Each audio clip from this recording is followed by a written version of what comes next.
Now we're just going to go for a little walk and see what there is to see today out in the bush. And beautiful day, high pressure system. Oh, by the way, this is just for Mike. Zippity-doo, zipped all the way. I usually don't zip this up so I can walk through the bush. Anyway, I got the zipper up today, Mike. Okay. It's not broken. Okay. Let's go. Okay.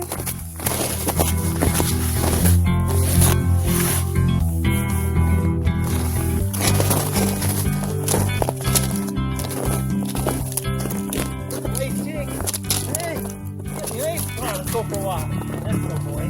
Let's go.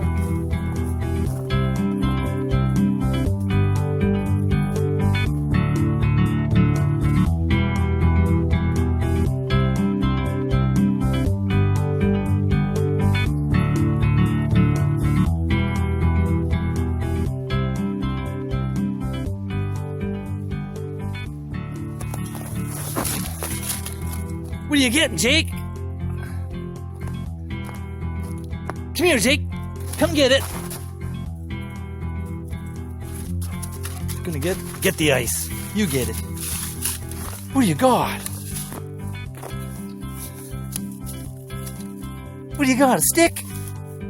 You got the stick. Let's go.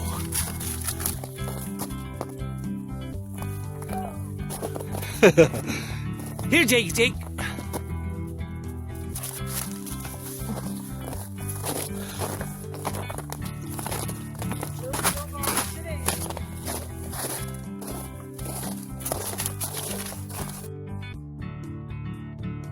Over the past year, Glenn and I have been keeping our eyes open to see what type of wildlife we could see on the property.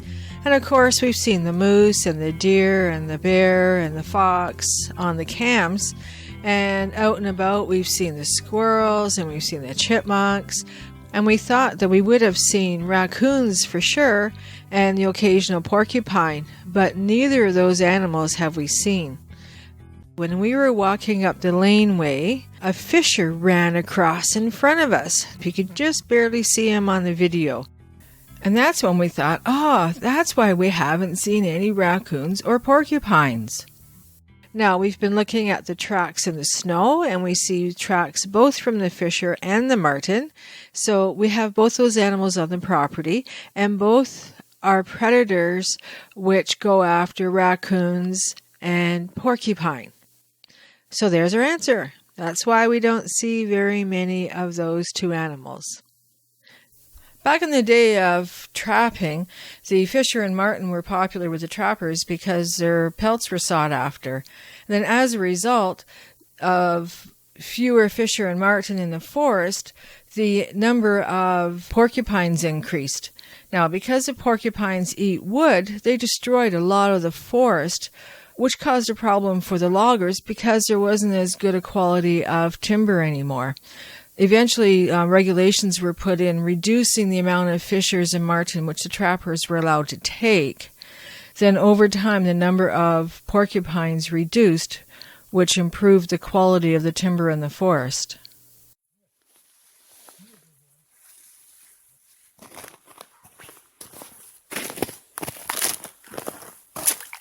I don't know if you can see that. It's just the new ice forming here. The way that it forms in patterns, it's really cool. Very, very thin layer of ice here. Hard to grab.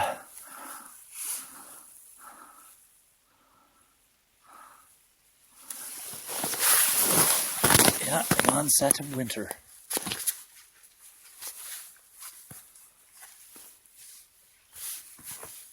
One of the things I enjoy when I'm out walking out in the forest and out in nature, I like to try to notice the details, not just the big picture and the overall beautiful sky or beautiful forest, but actually to go in and look at the details, like the ice that's forming on the pond or in the puddles, the lichen on the trees, that kind of thing. It's the details that really tend to bring out the one's appreciation of nature. And as I like to say, that nature should be appreciated, shared, and respected. It should be preserved, cared for, and protected for future generations.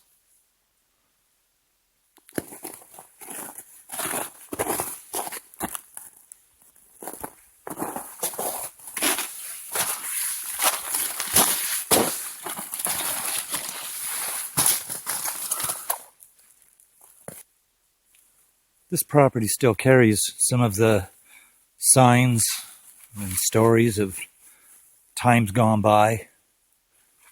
This is an old trapper's line. This is a pine marten trap, and I don't know a lot about trapping, but from what I understand, the pine marten trap is a box. It's attached to the tree. And there would be a pole, a long straight pole that would run from the opening of the box all the way down at an angle to the ground. And a piece of meat would be placed inside of the box with the trap, and the pine marten would go up the stick or the pole up to the box and enter into the box without being able to turn around. And that's how they would get their pelts. So this is not in use anymore, folks.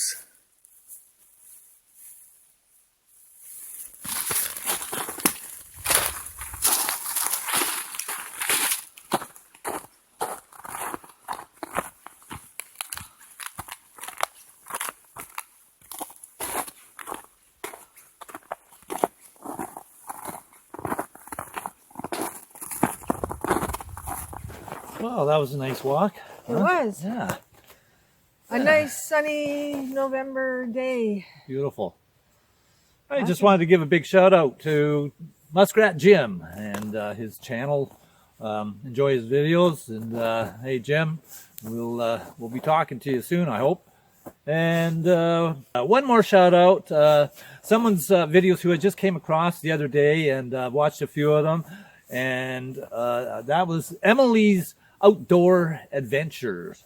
And really enjoyed your videos, Emelie, and I'll be tuning into more. And kudos to you for jumping in there to something that's kind of out of your element, from what I understand from your videos, that going into the bushcrafting, learning that, and learning about the outdoors, the wilderness, and how to make do as best you can. Kudos for you for jumping in there and doing your thing.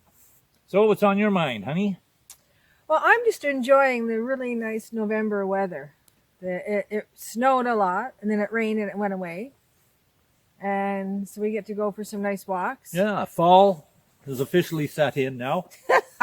Fall has set in. It's like freezing out. It's early winter now. Fall has passed by. We've had a few snowfalls, a couple mild days. The snowfall disappears. It rained a little bit and more snow. That's the way it goes. And then it goes down below zero at night. And then winter sets in, and we're, all the ponds and puddles freeze up, and we're into it for the next 4 months. So, yeah. Woohoo! Snowshoeing. Mm-hmm. We'll do some snowshoeing into the backwoods. Yeah, we'll have to take you along. I'm looking forward to that. Mm-hmm. So anyway, we've got lots of things coming up, folks. Lots of updates, and we've got lots of things that we'd like to talk to you about as well. So stay tuned, subscribe, comment, like, and share. Until next time, I'm Glenn, over and out. And I'm Maureen. Take care.